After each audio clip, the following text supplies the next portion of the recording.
Estimados alumnos, muy buenas tardes, ¿cómo andan? Los saludo, hoy es viernes 18 de septiembre, así que ya estamos muy cercanos al Día del Estudiante. Bueno, en la clase de hoy la idea va a ser continuar con esa presentación que iniciamos en la clase pasada que tenía que ver con la adolescencia en donde y la lectura. Entonces hay como una combinación en donde yo de repente me iba explayando en cuestiones conceptuales de lo que es este periodo de la vida, pero vinculándolo, enlazándolo con el porqué de la necesidad de la lectura, las historias, la narrativa, el rol que eso va teniendo también en la constitución de la identidad nuestra, en nuestras existencias. Me acuerdo que les leí cosas de Mandela, fuimos viendo las distintas perspectivas conceptuales sobre esta etapa, la perspectiva psicoanalítica, la perspectiva sociológica y la perspectiva de la psicología de Piaget y los cambios intelectuales.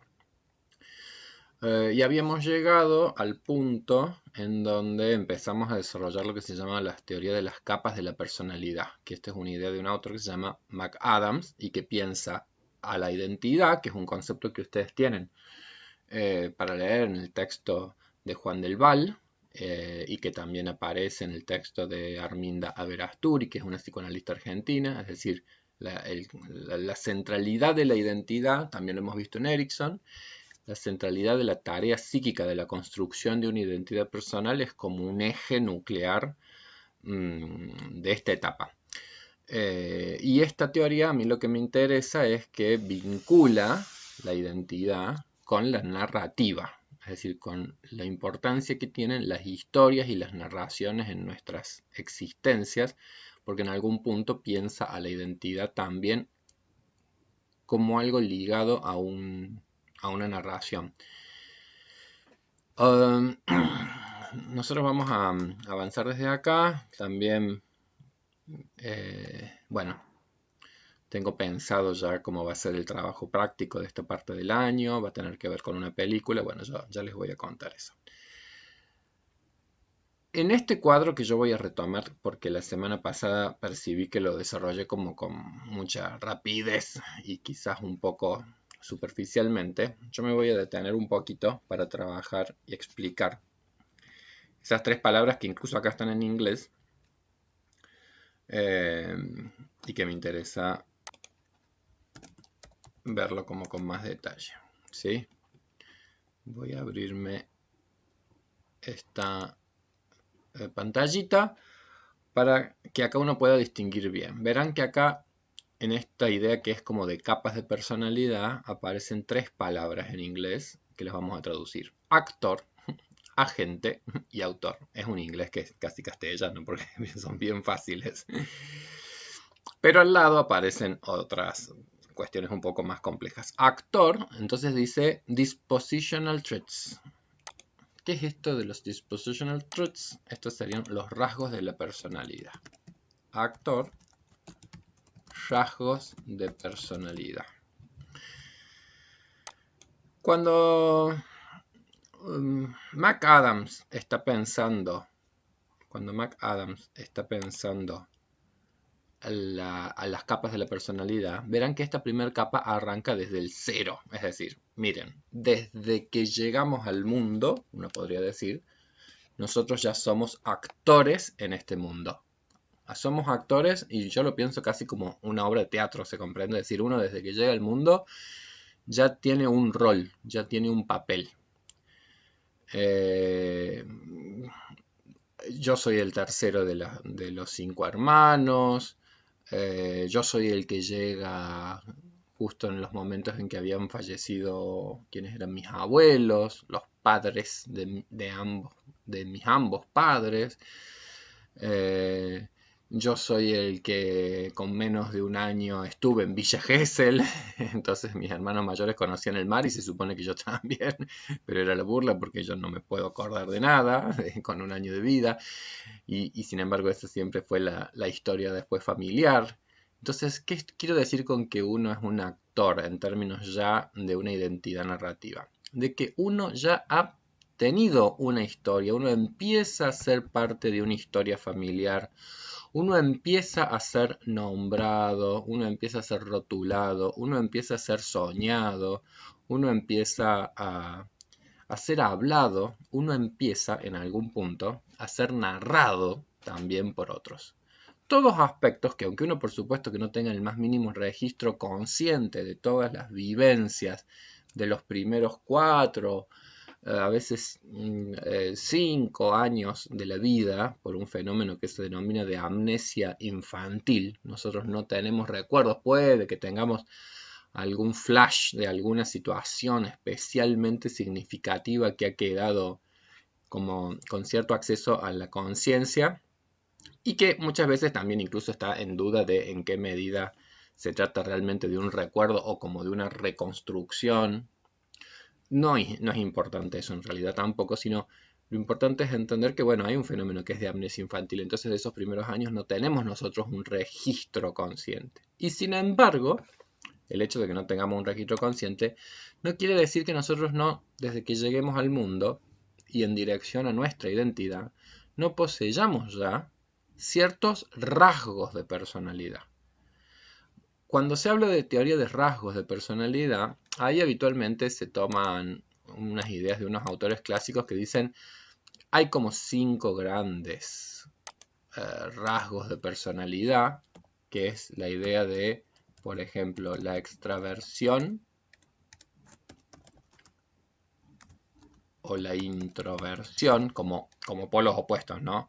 Es decir, un rasgo de personalidad sería todos nosotros somos dentro como de un gradiente más o menos extravertidos o más o menos introvertidos, es decir, como con una disposición más hacia la apertura, el enlace, la búsqueda de experiencias o el enlace hacia el afuera, o más de ir a una cuestión de mayor vida, como quien dice, interior o vuelco hacia la interioridad, ¿sí? Otra dimensión de rasgos de personalidad, por ejemplo, es lo que le llaman el detallismo o meticulosidad, es decir, qué tan ordenados, qué tan organizados, qué tan de resolver las cosas también en sus aspectos más pequeños, como quien dice, más detallistas. Y por supuesto que de nuevo, esto es como un polo, desde personas que son muy detallistas, muy meticulosas, muy ordenadas en cómo hacen las cosas, o personas que son más desvoladas, más desorganizadas, otra es la apertura a la experiencia. La apertura a la experiencia. En ese punto también estaban las personas que son como más abiertas, curiosas, buscadoras de nuevas experiencias o de nuevas expresiones o de nuevas habilidades, y personas que son más conservadoras, más, más apegadas a lo ya conocido, que esta búsqueda como de apertura. Hay otra dimensión que es la que se llama la afabilidad o amabilidad, según los autores por ahí les ponen distintos nombres, pero en algún punto también sería como, bueno, como en la personalidad que tan tendiente a establecer lazos más bien cálidos, amorosos, afables, o al contrario, mayor, de nuevo, rasgos de personalidad como de mayor amabilidad o de menor amabilidad. Y hay otro rasgo de personalidad, son 5, que le llaman el del neuroticismo. ¿En qué medida todos somos más o menos? Neuroticismo sería como expresiones de ansiosos, irascibles, enojosos. Entonces podemos tener como mayores o menores también gradientes en ese rasgo de personalidad. Esos serían como rasgos de personalidad que uno en realidad, uno podría decir, tienen que ver como con cosas constitucionales. Es decir, llegamos al mundo y ya uno percibe hasta en los bebitos que cada pequeñín tiene como cuestiones que han tenido mucho que ver como con cierta herencia de un determinado modo de personalidad que se va como constituyendo tempranamente. Ya al año nomás vos ves chicos que son más tranquilos, o chicos que son más inquietos, chicos que son más curiosos, chicos que son menos, chicos que son muy extrovertidos o más introvertidos, qué sé yo. Es decir, hay cosas que estarían como constituyéndose en nosotros desde que llegamos al mundo, en base por cuestiones que también en esto sería disposicionales, se refiere al, bueno, al peso de la herencia en alguna medida, aunque por supuesto que ya entrando en interacción, entrando en juego con, con la experiencia de los vínculos que también van a empezar a hacer un interjuego entre lo que traemos disposicionalmente y lo que en el entorno y en el mundo y con los otros empezamos a vivir. Pero en ese sentido, digamos, todavía uno podría decir nuestra identidad está más bien definida por estos aspectos que son disposicionales y narrada más bien por otros. Son otros los que dicen cosas de nosotros o nos definen en algún punto a nosotros. Un cambio significativo se va a dar más o menos hacia los 5 o 6 años de vida, en donde uno podría decir que, primero, que ya aparece un mayor grado de conciencia del sí mismo, la teoría de la mente, es decir, claramente uno empieza a percibirse y a autopercibirse de manera diferenciada y como una entidad con mente, como quien dice, así como uno ya a los 6 años percibe padres, hermanos, es decir, hay como un proceso ya de diferenciación en donde nosotros podríamos decir que ya ha empezado a emerger el agente, diría McAdams. Ya no solamente el actor, sino el agente. Es decir, un sujeto con capacidad para empezar a incidir en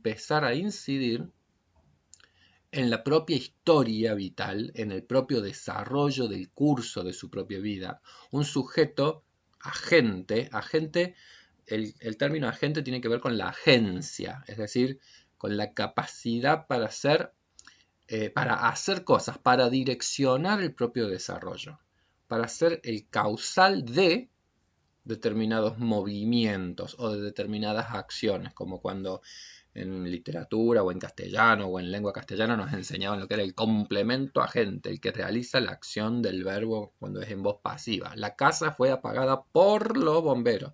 Perdón, el incendio de la casa fue apagado por los bomberos. Ese es el complemento agente. El agente vendría a ser el autor en algún punto, el que ejecuta la acción.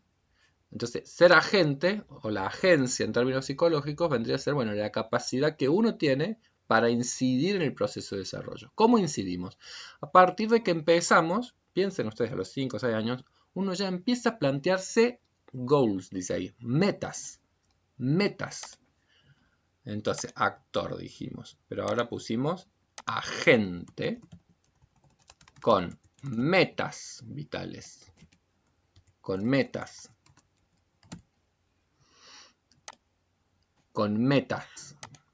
con valores, con metas, con valores. Entonces, por supuesto que acá lo interesante de esta teoría es, no quiere decir que desaparezcan nuestros rasgos de personalidad, sino que estamos tratando como de entender que acá habría otra capa, acá se está como complejizando, la identidad empieza como a enriquecerse a partir de la emergencia de algo distinto, de una naturaleza de mayor complejidad. Ya no solamente somos seres con un determinado estilo de personalidad, que en ese sentido todos nosotros en esa dimensión nos parecemos. ¿Qué quiere decir con que nos parecemos? Que todos los seres humanos tenemos rasgos de personalidad en mayor o menor quantum de todos estos elementos que hemos dicho. Es decir, todos nosotros somos semejantes en el sentido de que todos y cada uno de nosotros somos más o menos extrovertidos, más o menos meticulosos, más o menos abiertos a las experiencias, más o menos afables, más o menos neuróticos. Eso vendría a ser un rasgo disposicional en el cual nos asemejamos todos, cada uno con su propio, digamos, gradiente en cada uno de estos rasgos. Y son parte de nuestra personalidad también, porque uno se autodefiniría seguramente, si tuviera que hacer una autoevaluación, cada uno podría decir, sí, yo soy más o menos tímido, o yo soy más o menos amable, o no sé qué, y sería como una parte de la identidad.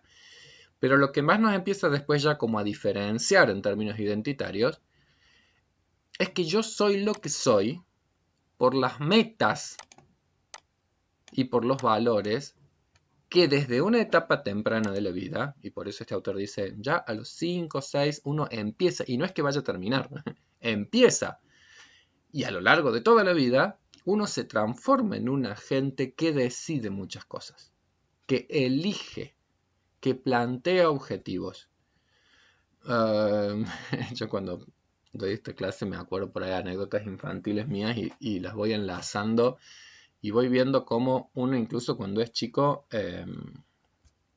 a veces ya está jugando a cosas que van a tener que ver después con la vida de uno, aunque, eh, aunque, aunque no se lo imagine, como quien dice, pero por ejemplo, yo me acuerdo que era chico y entonces en mi casa había muchas bibliotecas, muchos libros, muchas cosas, entre todos los hermanos, bueno, una familia bastante lectora en muchos aspectos. Entonces, qué sé yo me acuerdo de chicos jugar a ordenar las bibliotecas, jugar a clasificarlas, pero jugar en serio. Así, mis rasgos de personalidad en términos de la meticulosidad y el detallismo soy del estilo meticuloso, soy de estilos detallista, soy de estilos de andar tratando de ordenar las cosas, aunque soy medio desvolado en muchas cosas, pero también soy como de muy ordenado en muchas cuestiones. Entonces, entre los juegos infantiles, me acuerdo que era ordenar las bibliotecas, catalogar cada uno de los libros, armar unos listados. Entonces, yo era como el que a mis hermanos después les decía dónde podían encontrar cualquier cosa que querían buscar. Estaba todo ordenadito. O me acuerdo, qué sé yo, que me gustaba la idea de la organización de exposiciones, como una beta media museística. Entonces compraba, me encantaba el tema de los animales y la vida de la selva y no sé qué, y compraba colecciones que tenían que ver con la naturaleza y venían con unas diapositivas. Entonces en los armarios de repente tenía una cómoda en donde yo armaba como la exposición y cada semana se iba renovando la exposición y abría los libros en determinadas páginas y quedaban a la exposición y las fotografías y esto y lo otro. Uno cuando es agente, uno va empezando a orientar su propio desarrollo, a orientar aspectos de la propia identidad. ¿Qué estoy diciendo con eso? Que uno cuando en realidad piensa hasta en la infancia quizás ya está empezando a conectarse con cosas que después van a definir nuestras identidades en el mundo adulto. Y por supuesto una de las cosas que más hacía era jugar con mi hermana. Mi hermana jugaba a la maestra, yo era estudiante y de repente los ámbitos educativos estuvieron en juegos presentes todo el tiempo. Y después iba otro juego que me acuerdo muy divertido, iba a misa y después cuando mi mamá era muy practicante, muy creyente, entonces íbamos a misa todos los domingos y yo de repente otro de mis juegos era que yo armaba como un púlpito y armaba como una mesita, qué sé yo, y después yo también dirigía ceremonias y que tienen algo después de estar al frente de una clase. Entonces uno desde que es chico, aunque no lo pueda digamos, uno no lo pueda percibir con tanta claridad, uno ya se está empezando a transformar en alguien que va empezando como a dirigir el comportamiento hacia ciertas metas, que van a ser muy significativas después para la propia identidad. Es decir, lo que llegamos a hacer tiene mucho que ver con, en términos de identidad, con las elecciones que nosotros hacemos. Que por supuesto, van a empezar a ser cada vez de mayor intensidad, de mayor responsabilidad y de mayor definición.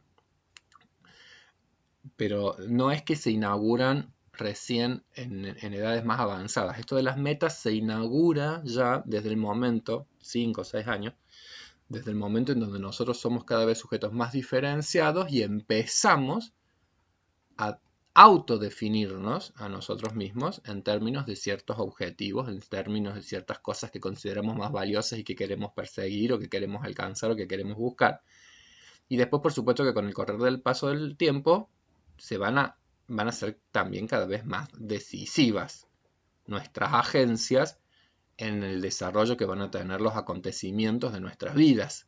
Entonces, ya en la adolescencia, por ejemplo, bueno, esas capacidades agentes están plenamente instaladas y vemos también que muchas veces pueden entrar en contradicción con los guiones que culturalmente y que socialmente están escritos con respecto a la vida. Ahí es donde también se ve el componente como de contradicción que puede haber entre el hecho de que nosotros nos vamos transformando en sujetos agentes, es decir, que definimos nuestro desarrollo, al mismo tiempo estamos en un contexto social y en un contexto global y de socialización y un contexto que también aspira a guiar ese proceso de desarrollo. En esa relación entre el contexto y el agente, así como puede haber contradicciones, también muchas veces hay complementariedades. Entonces, también hay guiones y hay digamos, como quien dice, influencias sociales, contextos sociales que también colaboran a que uno pueda, como agente, sentirse parte de un guión cultural que le da valor o que le da sentido también a las acciones que uno decide o a las acciones que uno emprende, ¿sí? Cuando yo jugaba a catalogar o organizar una biblioteca, bueno, efectivamente también hay un contexto que colabora a pensarte en profesiones de distinta naturaleza que son como de utilidad a la vida colectiva.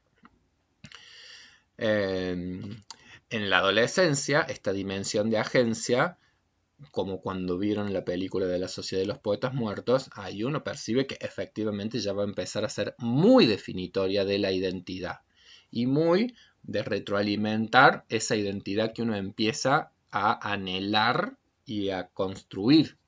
Entonces, el personaje que, por ejemplo, tiene que elegir entre estudiar abogacía o estudiar teatro, evidentemente está en una situación en donde él está intentando transformarse en el agente principal de su propio curso de desarrollo, perseguir determinadas metas, perseguir determinados valores, ¿sí? Y la identidad se va a forjar en gran medida a partir de esa capacidad agente que tenga o que no tenga. En el caso de la película, una cosa como muy trágica, que es justamente el desencuentro muy grande en este proceso de desarrollo entre el ser que está intentando asumir la agencia de su propia vida y el choque o el conflicto que puede encontrar, que por eso digo que es contextual, que es cultural, mediada en este caso, familiar, con otros que de repente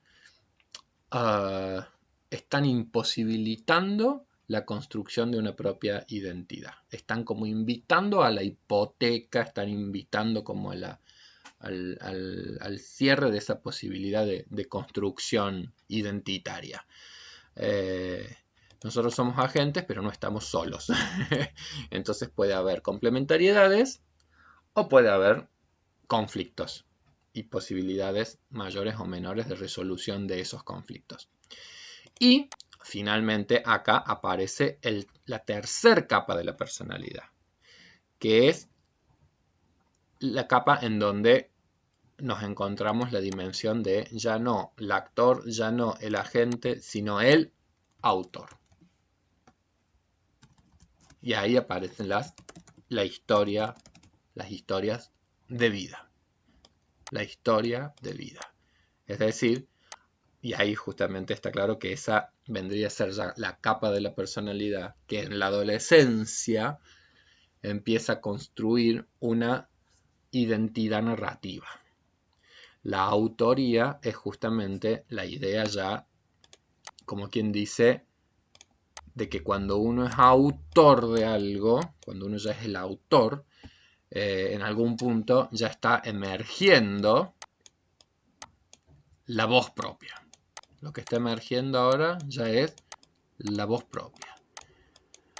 Lo que está emergiendo es ya la posibilidad entonces de ser uno quien empieza a enunciar desde una determinada posición más singular una definición de quién uno es, de quién uno se ha convertido, de cómo ha llegado a ser la persona que es.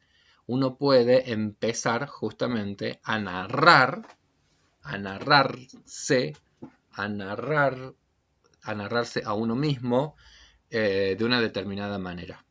Y eso, insisto, tiene que ver con la posibilidad justamente de, de que empiezas en la adolescencia a emerger la posibilidad de uno pensarse como un sujeto histórico. Esto también está dándose posible, es decir, se está dando como posibilidad a partir de esos cambios intelectuales de los cuales hablamos también. Es decir, hay una inteligencia, hay un tiempo transcurrido, hay como toda una serie de posibilidades que están generando la emergencia de la capacidad y la necesidad de empezar a armar una historia personal. Que yo pienso, creo que les decía eso de las fiestas o de los encuentros, los bailes, las primeras salidas y esas cosas. Y bueno, y ahí es cuando uno descubre que si quiere conquistar a alguien tiene que tener una historia interesante para contarle al otro de quién uno es. En mi época la típica era, uy, ¿y de qué signo sos? Ah, soy de Géminis, pero en realidad después cuando uno empieza a charlar con alguien, uno necesita poder contar quién es y cómo ha llegado a ser lo que es y qué te gusta y todo eso, aunque parezca mentira, hacen a una identidad que la única manera de expresarse es a través de algún tipo de narración. Y ahí es que digo que surge en la adolescencia que se empieza a construir una historia de vida, porque el yo es un producto también histórico. Y poder enunciarlo y decir, bueno, yo soy ajedrecista, yo soy psicólogo, yo soy papá de fulano de no sé quién, que yo tuviera que definir quién soy, la única forma en algún punto de poder definirlo es justamente poder narrar y narrar una historia de vida en algún punto es poder llegar a una síntesis que englobe el pasado, es decir, eh, lo ya acontecido, digamos, pero narrándolo de forma tal que logre concatenar, que logre articular, que logre ordenar toda una serie como de acontecimientos, de eventos, de sucesos, a fin de darle como un sentido de coherencia, que en definitiva eso es un poco la identidad, darle como un sentido de coherencia, de unidad o de continuidad a quién soy yo en este momento y cómo he llegado a ser la persona que soy. Ese es el sentido como fundamental que tienen las historias de vida. ¿Sí? La semana pasada me acuerdo que leíamos la autobiografía de Nelson Mandela. ¿Sí? Bueno, la autobiografía de Nelson Mandela es una historia de vida extraordinaria, pero que no la está narrando Nelson Mandela cuando es joven, sino que es un producto ya muy acabado y evidentemente bastante excepcional de una historia de vida, pero que la escribe una persona que ya mayor, que ha transcurrido ya toda su vida. Y de nuevo, acá este autor lo que nos está diciendo es la identidad narrativa empieza a constituirse en la adolescencia, pero va a ser la más compleja capa de nuestra personalidad a lo largo después de toda la vida. ¿Se comprende? Entonces, esta dimensión de la autoría como capa de la personalidad arranca en la adolescencia, porque en la adolescencia es cuando justamente uno ya empieza a narrar de sí, pero eso no quiere decir que se agote, que se inicia, no se agota, sino que al contrario, se va a expandir y va a ser como crucial para entendernos en términos identitarios a lo largo de toda la vida. Entonces Mandela es un ejemplo de eso, una historia de vida en donde se ve cómo logra darle orden, sentido, coherencia a todas las experiencias que ha ido teniendo a lo largo de su vida para ayudarnos a entender cómo ha llegado a ser la persona que es. Pero su mirada evidentemente ya es el de una construcción en donde si ya hemos avanzado mucho en la vida ya está siendo como retrospectiva y por eso es tan fácilmente ordenadora. Si hubiese escrito algo en el momento, por ejemplo, de su adolescencia y su circuncisión, lo hubiese escrito de una manera muy distinta en ese momento y sería más parecido al diario de Ana Frank. ¿Sí? ¿Por qué? Porque Ana Frank está escribiendo las cosas justamente cuando ella tiene cuando ella tiene 14 años. Entonces ella simplemente está escribiendo las cosas que va experimentando. Va emergiendo de a poco su voz propia. Está clarísimo que está emergiendo su voz propia. Está clarísimo en ese libro, además es precioso cómo va emergiendo la identidad de ella, narrándola como diferenciada constantemente de la mamá, por ejemplo. Entonces, bueno, mi mamá es así, mi mamá es asá, me pasó tal cosa, discutí con mi mamá por tal otra, discutimos en esto, discutimos en aquello. Y todo eso que va escribiendo, en algún punto, son las expresiones primeras en donde ella va logrando hacer todo un proceso de diferenciarse y entonces de poder narrarse como ella es, esta cuestión de está emergiendo una autora, como quien dice, y aparecen con claridad en su narrativa ya las metas que en la vida se está poniendo, aparecen sus deseos de ser periodista, de ser escritoras, entonces está emergiendo, bueno, y están emergiendo con la fuerza con la que brota en esta etapa que es la adolescencia. Y me gusta mucho, digo, que piensen en el diario de Ana Frank o que recuerden la biografía de Mandela. El trabajo práctico que yo les decía que vamos a pensar va a estar ligado a una película muy linda que se llama Escritores por la Libertad.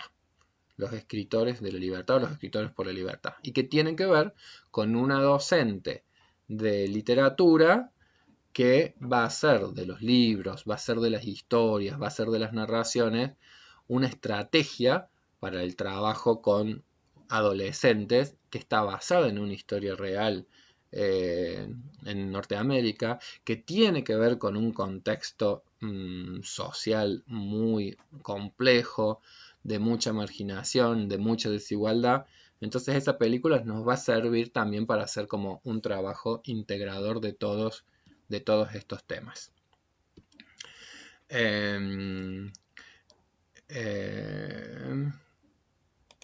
Bueno, yo creo que entonces con todo esto que hemos dicho está bastante claro. Yo voy a cortar acá esta partecita porque les voy a pasar entonces un videito o dos tal vez. Voy a ver si encuentro otro que quería ver. Me había quedado también pendiente lo de los booktubers. Bueno, les voy a pasar como una serie de links cortitos, de videos cortitos, para que ustedes vean ligados a esta película y ligados a esto de los booktubers. Bueno, corto acá entonces esta parte de la clase. Véanse esos links que les voy a pasar y ahí vamos a continuar después.